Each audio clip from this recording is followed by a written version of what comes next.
arte, educación, cultura, superación personal, tecnología, vida diaria. Descubre información importante sobre todos estos temas en nuestro podcast Te lo contamos. Bienvenidos a un nuevo episodio. Deseamos que sea de mucha información para todos nuestros oyentes.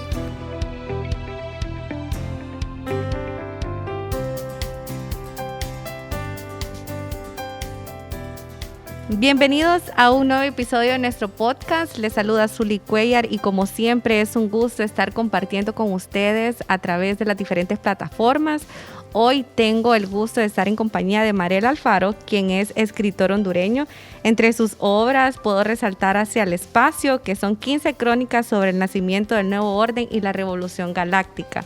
Además, Marel es docente de nivel medio en las asignaturas de Ciencias Naturales, Ciencias Sociales, un soñador y escritor de ciencia ficción, que ha sido uno de los temas poco o casi nada explorados en la literatura hondureña. Y puedo adicionar también que es un amante de los gatos, ¿verdad, Marel? Bienvenido.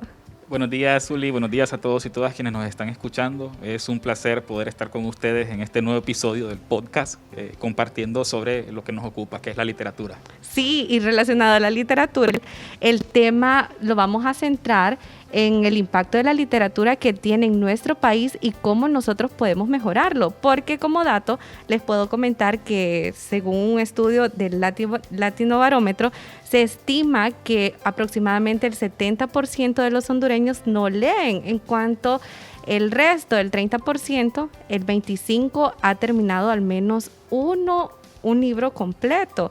Estos datos fueron en el 2016, se imagina, ¿verdad? Hace 5 años. ¿Considera usted que eso ya ha cambiado? Es difícil poder dar una respuesta con certeza, porque desgraciadamente no existen estudios o investigaciones que puedan refutar si la situación cambió desde el 2016 hasta acá. Estamos hablando de 5 años.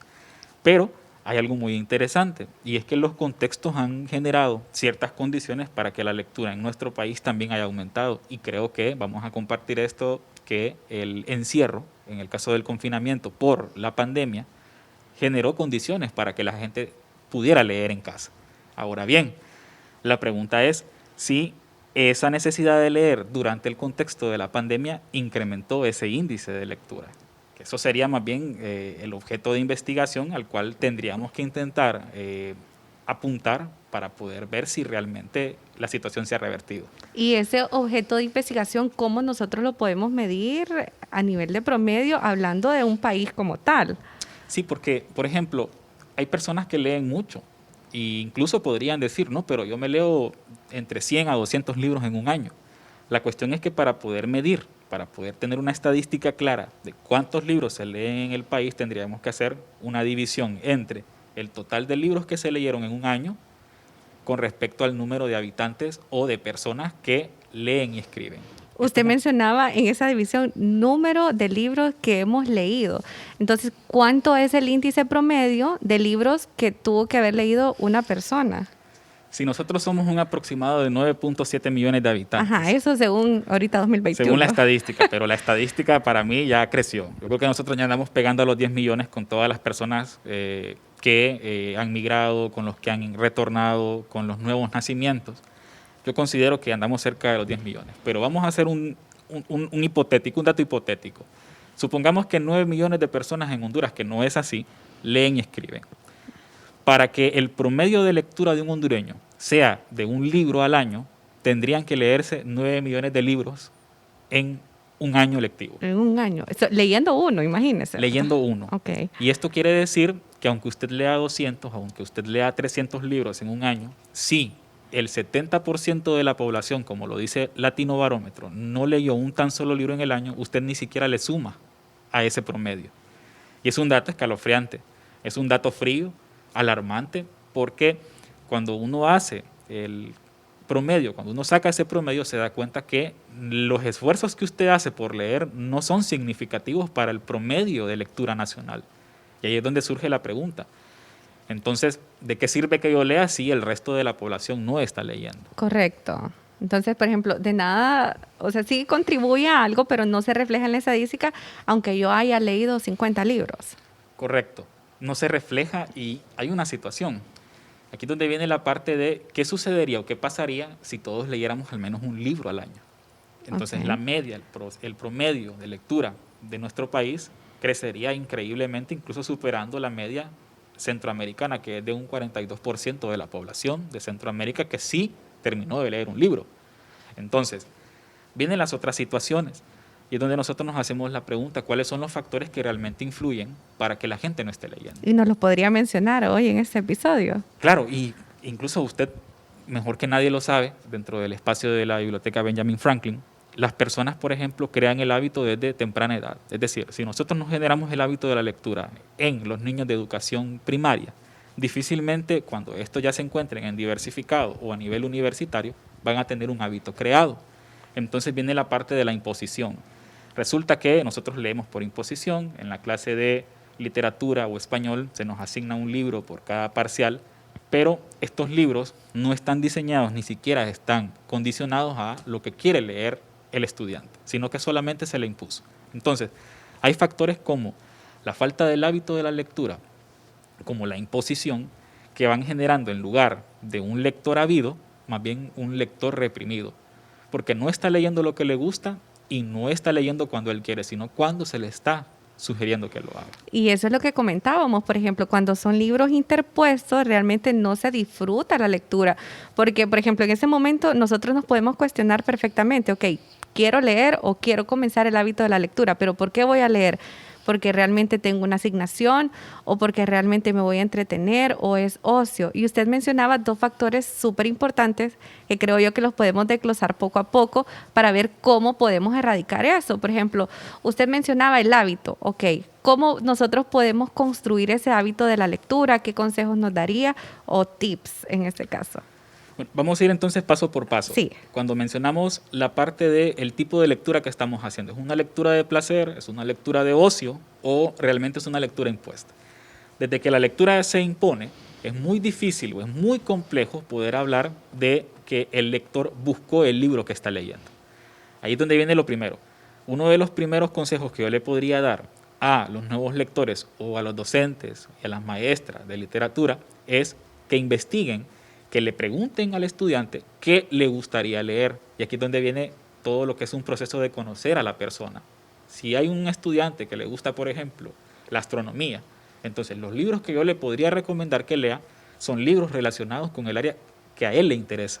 No, por ejemplo, llevarlo, y eso hay que decirlo, a leer un texto de geografía porque es un área de las ciencias sociales que a él no le gusta. Pero ¿qué pasa cuando le gusta la antropología? Entonces, ahí viene la pregunta toral.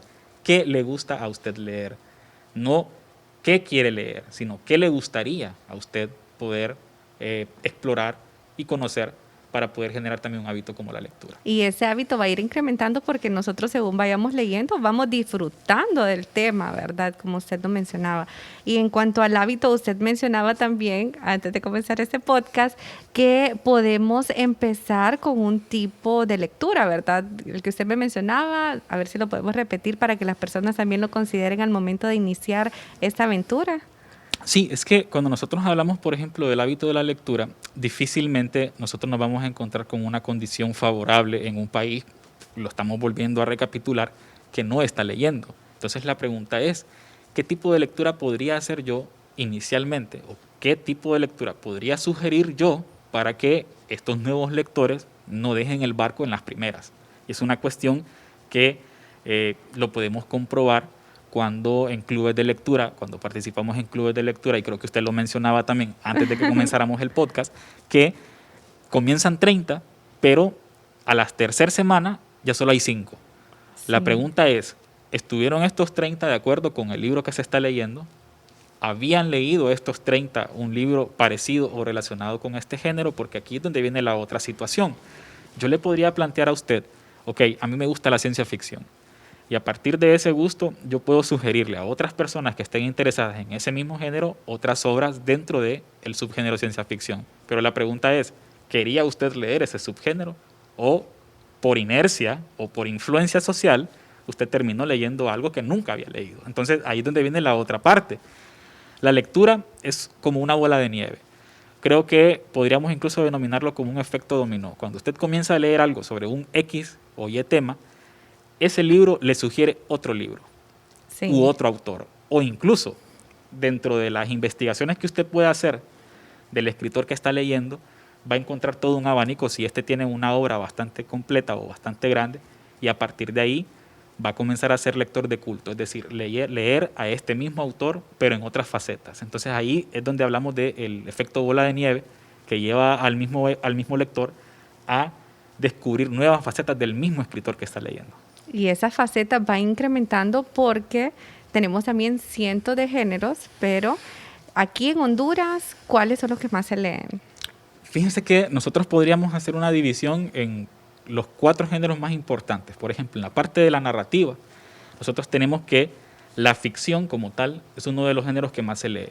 Pero los subgéneros dentro de la ficción son los que realmente generan esa incidencia. Podríamos hablar de la literatura fantástica, podríamos hablar de la ciencia ficción, de la ficción como tal, la no ficción, y dentro de la narrativa podemos encontrar también lo que es la novela corta, la novela negra, y, por ejemplo, ya mucho más abajo de esta escala encontramos la poesía, encontramos los libros de autoayuda, que también se leen bastante en Honduras, y también ya lo que son géneros menores como el cuento, como la fábula y como el relato breve, que serían los géneros que más se leen en Honduras. Y ahorita escuchándolo, yo creo que también yo formo parte de esa estadística de la poesía, porque quienes no han tenido la oportunidad de leer un poco de Pablo Neruda, Gustavo Adolfo Bécquer, también Mario Benedetti, que todos conocemos una historia, aunque no hayamos leído tal vez su obra completa, pero sí alguna frase que ha marcado, que eso también es importante, esa capacidad de los escritores de trascender y de dejar en nosotros algún tipo de sentimiento. Sí, y es interesante porque los lectores, o en este caso, los escritores, no escriben para un país, escriben para la humanidad. Y usted mencionaba el caso de Gustavo Adolfo Bécquer, que es un escritor que no comparte nuestra nacionalidad, que incluso está al otro lado del océano, pero cómo ha trascendido en el tiempo. Cómo, por ejemplo, a través de la lectura nosotros podemos conocer incluso hasta contextos históricos. Hace poco, y creo que anteayer, se celebraba el aniversario luctuoso de Federico García Lorca, para poner un ejemplo. García Lorca muere en el 36, pero está más vivo que nunca en cuanto a lo que es su obra, en cuanto a su función social, porque los mismos libros nos han permitido conocerlo. Y esto es lo que creo que cada maestro de literatura, o incluso cada maestro de cualquier asignatura, tiene que generar en sus propios estudiantes, porque a partir de la lectura no solamente conocemos, sino que también viajamos. Sí, y ahí también hay una frase súper famosa, ¿verdad?, de Emily Dickinson, que para viajar lejos no hay mejor nave que un libro. Y también usted comentaba de que una biblioteca es similar a un paraíso, ¿verdad? Tener esa sensación de poder explorar nuevos mundos. Entonces, Mariel, podemos ir recapitulando todo, ¿verdad? Hablamos de la incidencia de que Honduras es catalogado como uno de los países a nivel de Centroamérica que no lee suficiente. Hemos también hablado de los factores de cómo podemos influir. Entonces, ahora bien que conocemos eso, ¿cómo podemos ir cambiando esa historia de lectores? Sí, vamos a retomar esa parte y haciendo como una especie de reactualización de los datos. El 70% de la población no lee un tan solo libro. El 30% restante, como usted lo mencionaba, el 25% sí termina uno, al menos uno, mientras que ese 5% que queda restando ahí, que queda en el aire, ese no termina de leer un tan solo libro. Entonces, la cuestión es cómo podemos nosotros ir revertiendo, cómo podemos revertir esta situación. Primero, nosotros tendríamos que hablar de políticas a nivel de sistema educativo, hablar de políticas de Estado.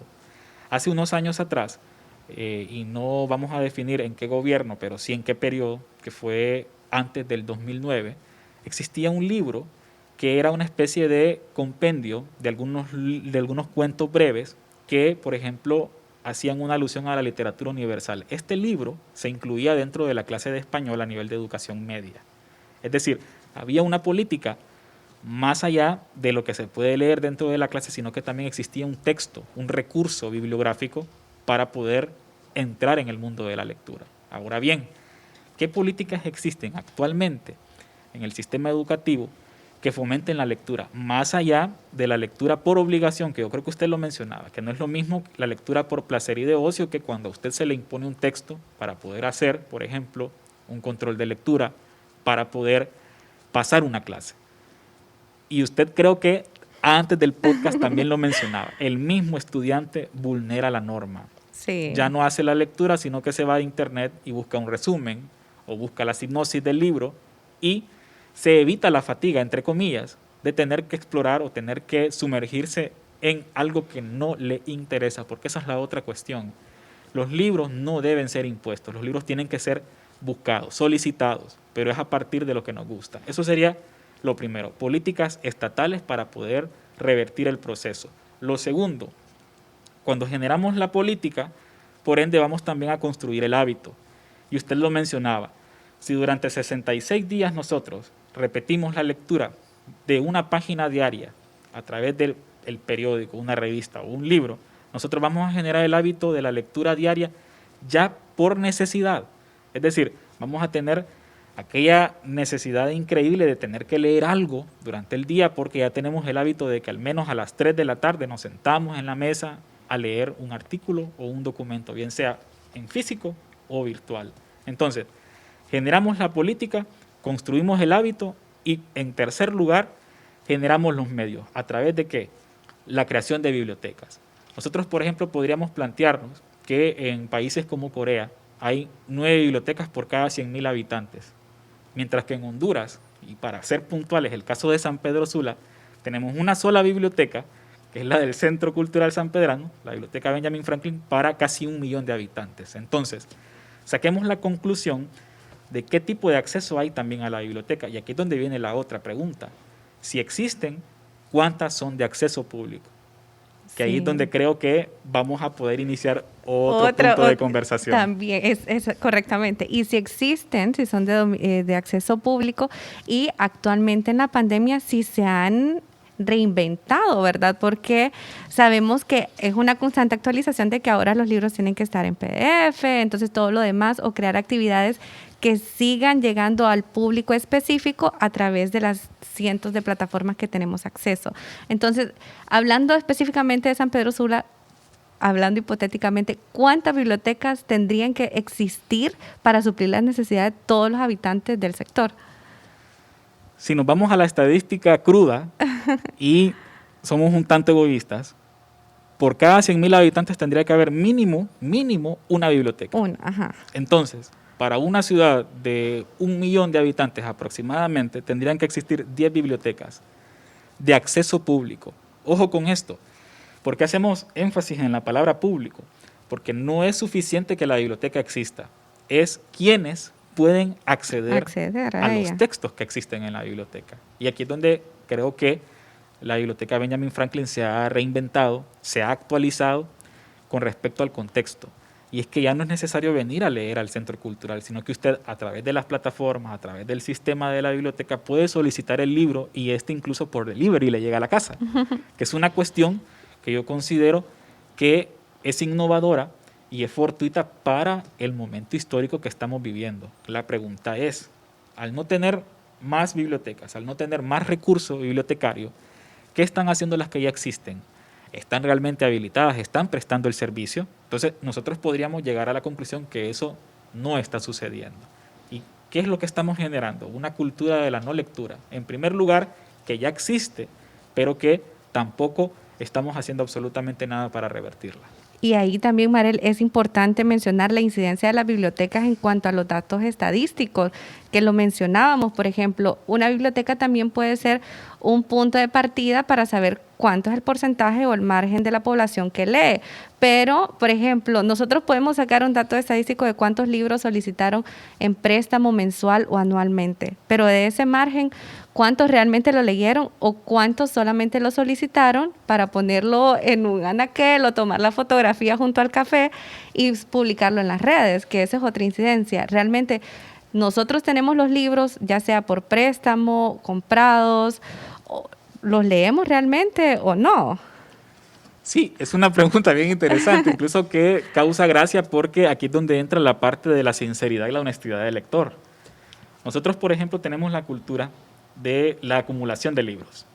Normalmente usted va a la librería, compra 5, pero en casa tiene otros 13 que lo están esperando. Es decir, tiene una lista de espera de los libros que ha ido acumulando. Tenemos una cultura de la acumulación, Sí. no solamente en la literatura. Las pocas personas que leen tienen ese vicio de ver cada vez que van a la librería qué libros puede traer y dónde los va a colocar, porque tenemos también una parte de ego que se alimenta de cuántos libros vamos adquiriendo, qué tan grande se va volviendo nuestra biblioteca personal, pero la pregunta es, ¿cuántos de esos textos realmente estamos leyendo?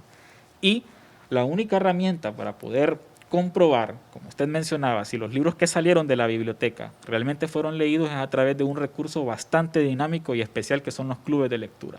Por ejemplo, el control, la discusión, la generación a través de, por ejemplo, cierto número de capítulos de un tema de conversación. Uno, por ejemplo, puede escuchar que fulanito o fulanita leyó El Quijote de la Mancha, por ejemplo. Pero ¿cómo puede comprobar usted realmente si lo leyó? Platicando del libro. Entonces, una de estas herramientas, que son clubes sociales, que incluso ahora las librerías tienen clubes de lectura que se van organizando de acuerdo a lecturas semanales. De esta semana a la otra leímos 5 capítulos y así sucesivamente vamos evacuando el texto hasta que llegamos a una reunión final en la que ya, por ejemplo, hacemos discusión de los personajes principales, del tipo de estructura que tuvo el libro, de la temática central, y a partir de ahí nos damos cuenta si el lector hizo la tarea. Ahora bien, ¿cuántos somos honestos y no recurrimos, por ejemplo, a la mentira para poder hacernos también de una reputación lectora que al final sí se demuestra a través de la facilidad de expresión, a través del tipo de redacción que tenga, pero que termina alimentando, como lo mencionábamos anteriormente, el monstruo del ego individual? Sí, y también ahí se puede comprobar a través del debate, como se lo menciona, a partir de ofrecer nuestra valoración personal respecto a la lectura.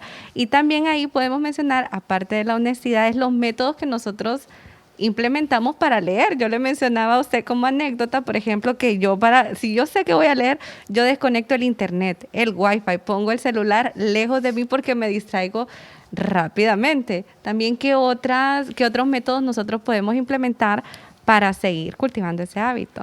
Primero, por ejemplo, para poder tener un ambiente propicio, nosotros tenemos que ubicar un lugar dentro de nuestra casa donde tengamos buena iluminación. Eso es lo primero. Al tener buena iluminación, la vista se va a cansar menos rápido que, por ejemplo, al forzarla dentro de un cuarto oscuro o a través, por ejemplo, de la pantalla del teléfono celular. Porque hay que decirlo, hay lectores físicos y también hay lectores digitales. No importa cómo hagamos la lectura, lo que realmente importa es que la hagamos. Otra de las cuestiones son las horas a las cuales desarrollamos la lectura. Normalmente, después de cada una de las comidas, no es recomendable leer. Da sueño. Da sueño, correcto. Viene la parte del cuerpo, el cerebro enviando órdenes al sistema digestivo para poder cumplir con la digestión. Y lo primero que el cerebro hace es decirle al cuerpo, desconectémonos un ratito y vayamos a dormir. Sí. Entonces, leer en ese lapsus no es recomendado, No. porque a los primeros párrafos usted va a sentir que se le están cerrando los ojos y va a terminar cediendo a una siesta que no termina siendo siesta, sino que se extiende a más de 1 hora. Entonces, primero, un ambiente propicio. Número 2, tener las condiciones mínimas, por ejemplo, en cuanto a lo que es el ruido. Nosotros, en algunos casos, hay lectores que les gusta leer con música, pero hay otros lectores que para poder concentrarse necesitan un silencio total. Entonces, ¿cuáles son las horas recomendadas para poder leer? En lo personal, yo soy lector de noche, yo soy lector de madrugada. A mí me gusta leer cuando absolutamente nadie está despierto, cuando solo escucho los grillitos o algún gatito ahí rondando por el techo de la casa, porque me desconecto y me permite hacer un proceso de introspección y de análisis no solamente de lo que estoy leyendo, sino de lo que me está generando, porque aquí es donde viene la otra parte. Un buen libro va a generar cuestionamientos, tanto individuales como sociales, y nos va a llevar a plantearnos preguntas o escenarios que técnicamente van a llevarnos y trasladarnos a otros sitiales. Y eso es lo que nosotros realmente buscamos, que el libro pueda transportarnos. Y eso también de que nosotros queremos que el libro impacte en nosotros es una tarea también de los escritores. Y aquí, Marel, también viene otra parte, por ejemplo, aprovechando que usted también como escritor pueda recomendarnos, por ejemplo, ¿quién descarta la posibilidad de que alguien que está escuchando el podcast en este momento tenga ese deseo de escribir? Porque nosotros como seres humanos tenemos la habilidad, el talento, no solamente de ser consumidores de contenido, sino que si nosotros nos lo proponemos, podemos crear cualquier arte o cualquier ámbito que nosotros nos queramos desarrollar, pero en este caso la literatura, por ejemplo, si alguien de los que nos está escuchando tiene ese deseo de ser lector, ¿cómo podría potenciar ese deseo, convertirlo en realidad y tener, por ejemplo, aquí como yo lo tengo en mi mano, ya un libro elaborado? Fíjese que tocando el tema de lo especiales que somos los seres humanos, somos la única especie, según Carlos Marx, que puede desarrollar el proceso del trabajo, que es transformar todo el entorno, todo el medio natural a nuestro favor. Y lo primero que yo podría aconsejarle a las personas que nos están escuchando, que desean incursionar en el mundo de la literatura, pero ya en un rol creativo, a partir de la escritura, lo primero es leer. Y aquí es donde viene de la mano el hábito de la lectura con lo que podemos desarrollar. Un escritor que no lee es un mal escritor. Y no es una cuestión que yo la estoy diciendo, yo lo estoy inventando. No, es que usted puede encontrar incluso dentro de la misma estructura del texto ciertas limitantes. Y esto lo único que le va a dar a entender a usted es qué tanto leyó esta persona antes de incursionar en el mundo de la escritura. Entonces, el primer consejo es leer, leer, leer y leer hasta el cansancio. Primero, especializarse en un género. Si bien es cierto, no es del todo recomendable que un escritor únicamente explote un subgénero o un género literario, pero para poder iniciar en la literatura es muy importante especializarnos en algo. No podemos hablar de todo en un libro. Tenemos que puntualizar y aterrizar ideas en un tema específico. Por ejemplo, si nos gusta la novela, pero ¿qué tipo de novela? Especializarnos, por ejemplo, en un tipo de literatura, en una temática específica para poder generar y construir ideas mucho más sensatas y mucho más creíbles. Lo segundo, tener la vocación de escribir. Hay, por ejemplo, mecánicas, hay muchos escritores que incluso hacen la recomendación de qué número de páginas, como por ejemplo Stephen King, él dice que para poder escribir un libro, la media tiene que ser de 6 páginas diarias. Es decir, tenemos que desarrollar el ejercicio de escribir 6 páginas diarias. ¿Qué quiere decir esto? Que en 60 días, por ejemplo, de escribir, vamos a tener un número grueso de páginas de libros porque es el hábito que estamos generando. Solo en 10 días escribiendo 6 páginas diarias tenemos 60 páginas. Entonces, póngale usted la calculadora que en 60 días va a tener una cuestión ahí de 360 páginas, ya un libro completamente completo, que después lo único que va a necesitar es una revisión y todo lo que es un manual de corrección para poder adecuarlo. Nuevo, dentro de lo que es el mismo proceso de la literatura y la escritura, tiene que haber, por ejemplo, intercambio de ideas. Los escritores jóvenes necesitan, por ejemplo, la perspectiva o la visión de otros. Ojo con esto. Preguntarle a alguien qué opina de nuestro libro no quiere decir que va a catapultar o va a lapidar lo que nosotros ya hicimos. Que aquí es donde entra el papel de la crítica. Cómo nosotros, por ejemplo, asumimos la crítica. Yo siempre he pensado, Zuli, que la crítica no es ni positiva ni negativa. La crítica es crítica. Lo que sí influye es cómo nos dicen las cosas y cómo las aceptamos. Entonces, la lectura como el primer requisito para poder escribir. Lo segundo, el ejercicio de escribir como tal. Y el tercero, compartir nuestro trabajo para la retroalimentación y así poder hacer que las críticas lleguen y modificar o mejorar lo que consideremos que necesita ser mejorado. Ok, y también ahí, Mariel, usted mencionaba algo bien importante, hasta el método Montessori mencionábamos que todo se va relacionando, ¿verdad? Bueno, primero, la importancia de la lectura, que es sí o sí un fundamento principal tanto para el desarrollo profesional, personal e incluso como aporte si nosotros o las personas que nos están escuchando desean ser autores. Entonces, digamos, ya tenemos la idea, ya tenemos construido el contenido, pero usted mencionaba también la relevancia de cómo debe estar construido, ya sea visualmente el libro, ¿verdad? Que esa es otra parte bien curiosa que me encantaría que nos comentara. Sí, nosotros, por ejemplo, cuando llegamos a la librería o a la biblioteca, no vemos el contenido del libro.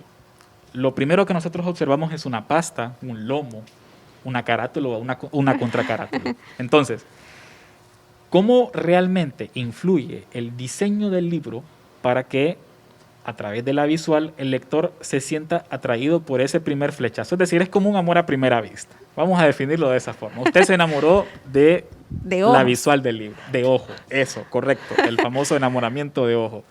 Pero eso tampoco indica que el contenido del libro sea un contenido top, que sea de calidad. Claro, porque no podemos juzgar un libro solamente por su portada. Ahí es donde se cumple ese dicho a la perfección. Entonces, la parte visual tiene mucho que ver con respecto a el tipo de público al que nosotros pretendemos llegar. Por ejemplo, un libro de literatura histórica, un libro histórico, por ejemplo, normalmente hace uso de fotografías de el mismo tema o evento que se está abordando. Por ejemplo, si nosotros queremos hablar de la cultura maya, qué mejor que el altar Q para estar frente al texto. Desde que usted ve el altar Q en la carátula del libro, usted sabe, este libro habla de los mayas. Uh-huh. Si nosotros vamos a un libro de astronomía, no vamos a encontrarnos con un platito de sopa en la portada, vamos a encontrarnos con una galaxia, con una nave espacial, qué sé yo. Entonces, todo esto tiene que ver a la hora de construir el entramado del texto, porque el texto no solamente es su redacción, es también la diagramación, el montaje, la parte visual del texto, incluso hasta la tipografía, cómo está ubicado, qué tamaño tiene la letra, porque al final todo es una suma y todo termina fortaleciendo ese proceso que posteriormente va a pasar a los ojos y juicio del lector de que el libro intentar explorar a partir de lo que vio. Y aquí es donde viene nuevamente el dicho de el enamoramiento de ojo. Nosotros nos enamoramos de los libros a través de la visual y nos desenamoramos o terminamos enamorando más cuando los leemos. Sí, ahí todo se relaciona, la verdad. Pero también es importante, Marel, mencionar, por ejemplo, que una vez nosotros hayamos leído el libro, también está la importancia de la innovación, no solamente de los espacios o recursos como la biblioteca, sino también de los autores, ¿verdad? Crear ese fácil acceso a través de las plataformas. Mencionábamos, por ejemplo, actualmente que tenemos la oportunidad de encontrar en Internet los libros ya liberados, ¿verdad? Porque siempre debemos de ser cuidadosos con la cuestión de los derechos de autor, pero nacionalmente nosotros tenemos una ley que lo ampara, ¿verdad? Que ya los libros, por ejemplo, ya luego de 60 años de fallecido el autor, los libros pasan a ser de dominio público. Usted mencionaba, por ejemplo, que su libro ya está liberado, ¿verdad? Así que lo pueden ir a leer. Sí, fíjense que, y aquí es donde viene la otra cuestión. En mi caso como docente, si bien es cierto, nosotros como escritores, o una vez que incursionamos en el mundo de la literatura, que queremos esa pequeña cuota de reconocimiento, que es también contar con el apoyo del lector que pueda comprar nuestros libros, el fin no es ese. El fin es que el país lea. Yo utilizo mucho el hashtag Honduras lee, pero la pregunta es, como escritor, ¿qué está haciendo Marel para fortalecer ese proceso? Entonces, mi libro está liberado, incluso si ustedes me buscan a través de mis plataformas, como Marel Alfaro Zúñiga, yo con todo el gusto del mundo les puedo compartir el borrador digital, el texto digital de Hacia el Espacio y también lo que es una guía PDF para los docentes que quieren trabajarlo ya a nivel de las clases, pero sin, por ejemplo, una cuota de importancia en cuanto a lo que es el nivel de la obligatoriedad, sino como un texto complementario en asignaturas como la física, como física elemental, como biología, como química, como sociología y como literatura. Es decir, un libro también puede generar insumos para que un estudiante se interese por ciertas áreas. Y en mi caso, como docente, liberar el texto es incluso aspirar a que más gente lo lea y que pueda llegar a fortalecer esos campos. Entonces, yo no pierdo con liberar el texto.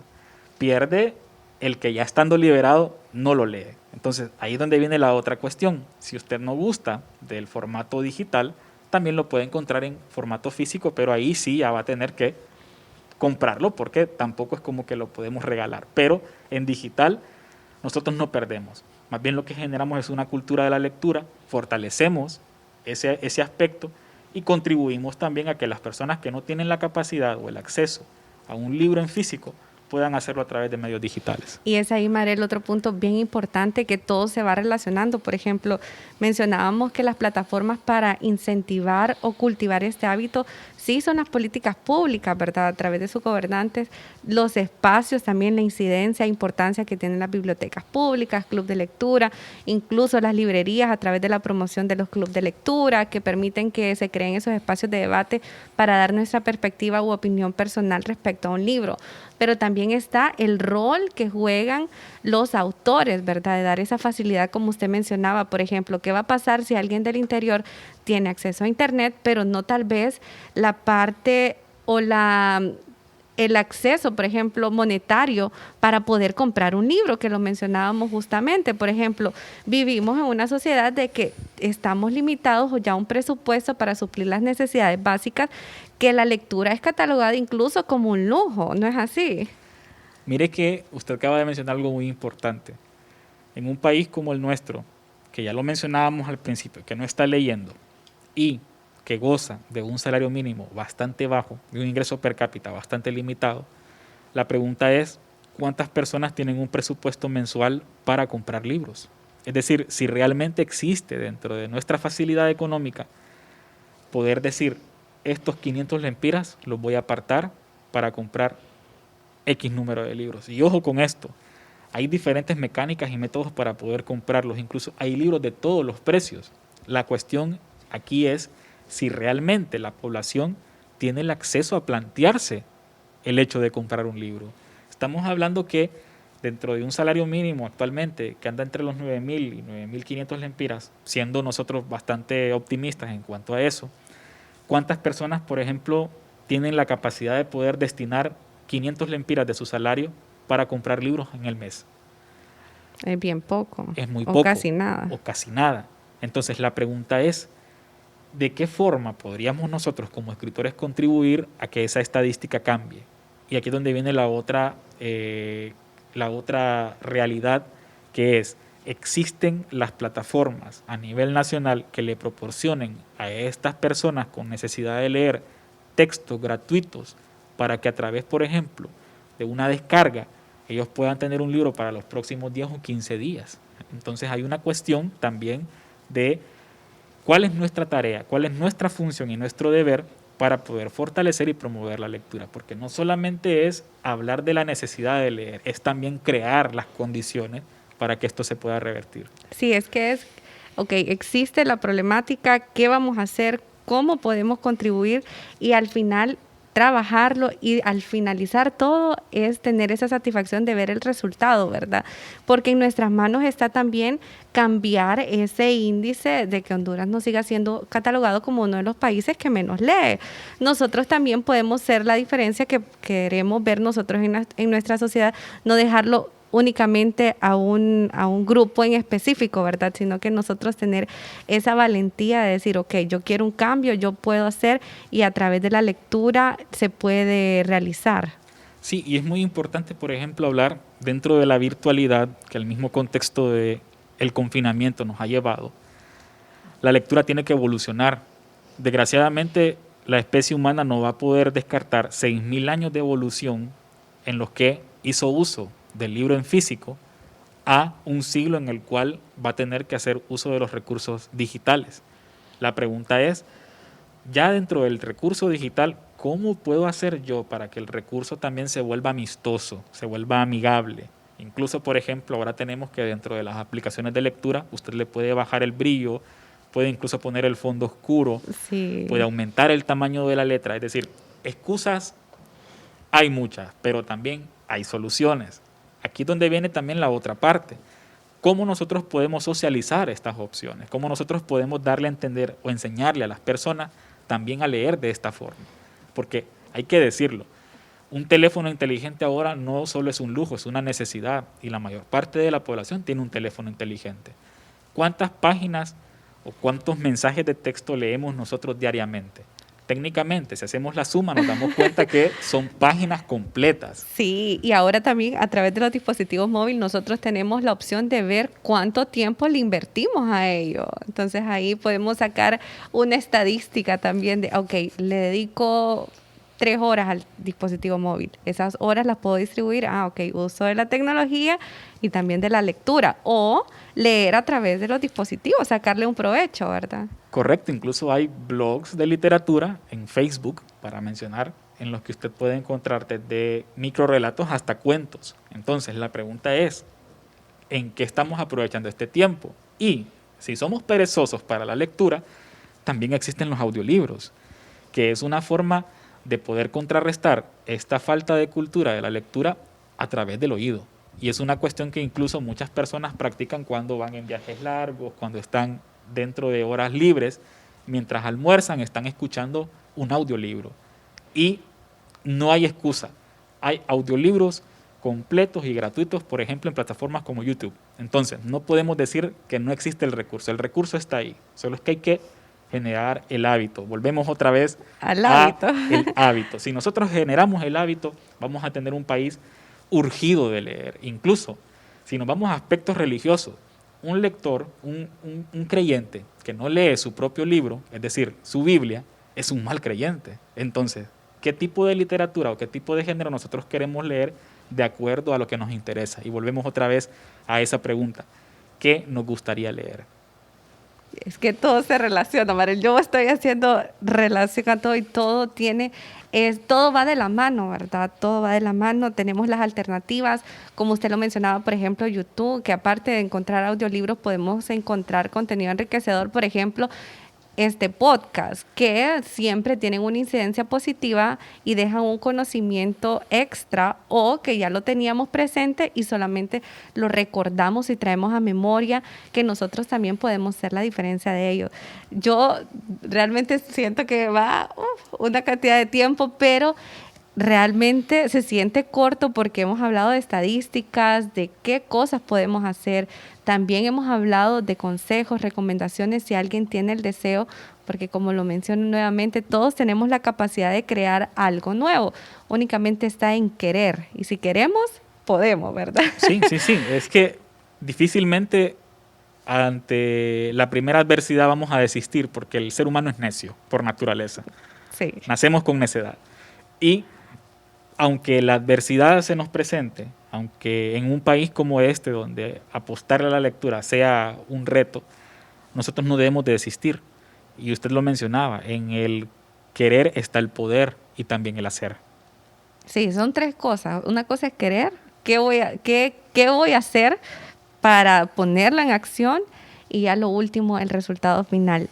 Mariel, finalizando ya casi este capítulo, que esperamos podamos tenerlo invitado en muchos capítulos más, ¿qué consejo usted le daría a toda la audiencia, tanto la perspectiva como un lector y escritor a la vez, ¿verdad? Porque ahí tenemos dos cosas de la mano. Realmente podemos estar horas completas porque hay mucho conocimiento en una sola persona.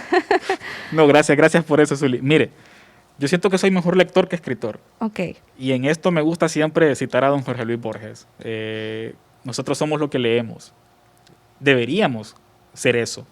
Y él mencionaba que para él es un orgullo el poder decir esto es lo que he leído y no lo que he escrito. Él no se sentía orgulloso de la cantidad de textos y la calidad de textos que tenía, porque tenía una modestia que incluso supera el estándar. Era un hombre tan modesto que él se sentía orgulloso, en primer lugar, de su función social como bibliotecario, que es lo otro que hablábamos anteriormente. Ese sueño de poder, por ejemplo, estar en un universo como lo es una biblioteca, el tener ese recurso, el poder compartir el recurso, pero también qué esfuerzo hacemos nosotros para poder actualizarnos. Creo que lo hablábamos con usted. Un escritor que cree que ya lo leyó todo es un mal escritor, porque no es consciente que el mundo es una constante actualización, es una permanente, y por lo tanto, aunque usted ya haya leído 200, 300 libros o 2500, usted siempre va a tener la necesidad de seguir leyendo más, porque la misma literatura es un constante movimiento, es un cambio constante. Los libros que se escribieron hace 200 años, los que se escriben en la actualidad, nos pueden dar a entender que lo único que la literatura ha hecho es actualizarse, encontrar un contexto. Entonces, como lector, lo primero que le recomendaría yo a nuestros oyentes, al público de nuestro podcast, es que genere el hábito a partir de la necesidad de leer, no porque lo impongan, no porque lo obliguen, no. Pregúntese usted, ¿qué me gustaría leer? ¿Qué datos no conozco? ¿Qué quisiera yo entender para poder, a partir de esas tres preguntas, comenzar a buscar textos relacionados con lo que nos interesa y explotar esos conocimientos. Muchas personas, por ejemplo, les gusta leer los almanaques porque manejan mucho dato de cultura general. Sí. Y es muy bonito encontrarse con personas que le pueden decir cuánto mide un país en referencia a otro, pero lo interesante es esto, si esa lectura fue una lectura de placer o fue una lectura obligatoria. Entonces es ahí donde entra primero la necesidad de sabernos ignorantes, de saber que no lo sabemos todo y que a través de los libros podemos generar y comenzar a reducir esa ignorancia. Ojo con esto, solo sabemos una parte de la nada y la nada lo es todo. Entonces, a partir de ahí, tenemos que ser conscientes que no sabemos absolutamente nada. Y como autor, ahora, ¿cuál sería su mensaje? A las personas que quieren escribir, en primer lugar, no se rindan. Crean en ustedes mismos, en ustedes mismas. Plantéense los escenarios. Busquen a las personas adecuadas. Si consideran en su servidor un amigo, yo me ofrezco también para poder generar consejos, para poder compartir lo que sé y lo que conozco, porque yo considero que un nuevo escritor es una nueva opción para un público. Muchas veces nosotros leemos los libros de nuestros amigos, pero el simple y sencillo hecho de haber leído el libro de un amigo ya generó una condición a favor de la lectura. Entonces, ¿qué quiere decir esto? Estas personas que quieren escribir, para usted que nos está escuchando, que tiene el deseo de hacerlo, primero, confíe en usted mismo. Lea, lea, lea y lea, porque en la medida que usted lea va a ser un mejor escritor. Construya el hábito de la redacción. Analícese, cuestiónese si está en un lugar adecuado, si tiene ya los conocimientos necesarios para poder explotar un tema.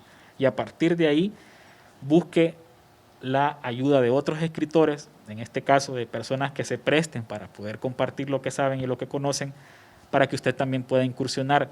Porque no solamente es la voluntad de querer escribir, es también el hecho de darse a la tarea de hacerlo. Y volvemos otra vez a que no solamente es querer, también es poder. Y en lo personal se los digo, es un mundo completamente fantástico, mágico, que tenemos que explotar. Desgraciadamente, todavía tenemos tiempo para poder revertir la situación, una situación adversa, pero también está en nosotros como sociedad. Y si no existen las políticas a partir del Estado, nosotros como población podemos construirlas. Claro, podemos hacer ese cambio que nosotros deseamos. Y Mariel, yo me quedo ahorita con dos cosas que usted mencionaba. Una, no sabemos nada y el nada lo es todo.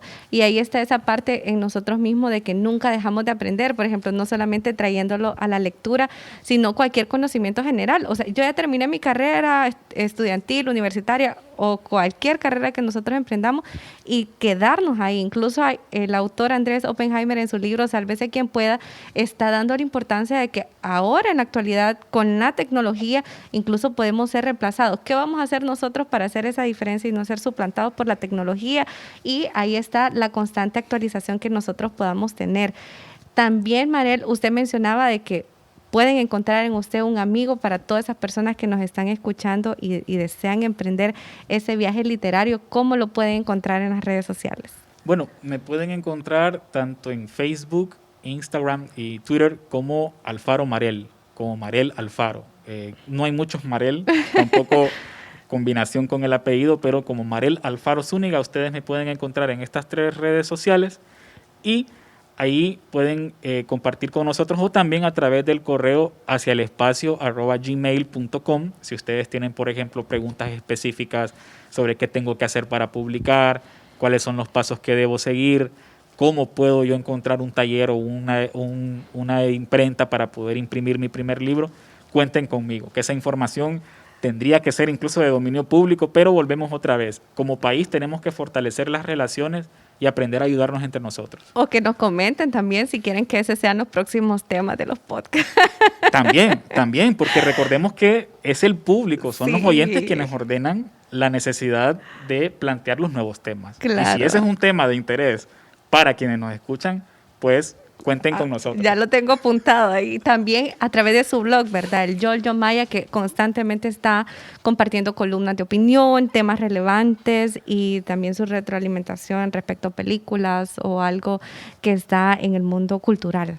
Sí, el Giorgio Maya en Facebook porque ya abandonamos un tanto la plataforma de Blogspot, pero sí en Facebook pueden encontrar no solamente literatura creada por su servidor, sino también cuento universal, literatura latinoamericana, microrrelato latinoamericano, y esa es la verdadera intención, generar a partir de nuestros medios también el incentivo a la lectura. Y por ahí también pueden conversar, pueden platicar con nosotros y generar esta hermandad, porque tendría que ser así. Yo creo que hay un mandamiento, lo voy a modificar, y sería, si ves a alguien leer, ayúdalo. Sí, me encanta. Si ves a alguien leer, ayúdalo. Y también nosotros tenemos esa capacidad de incentivar a nuestro círculo cercano, ¿verdad? A través de la opinión, motivándolo constantemente.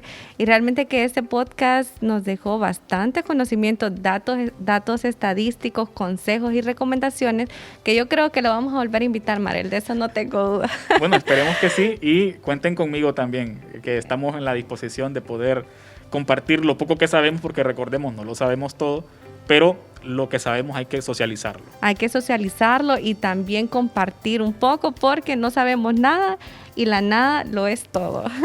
Excelente. Muchas gracias, Marel. Realmente fue un podcast de mucho provecho. Esperamos a todas las personas les haya encantado. Recuerden que pueden dejarnos en los comentarios si quieren otros temas de relevancia de cómo escribir mi libro, cómo publicarlo, entre otros temas que pueden también sugerirnos, son más que bienvenidos. Esperamos tenerlos en los próximos episodios. Gracias por sintonizarnos. Hasta la próxima.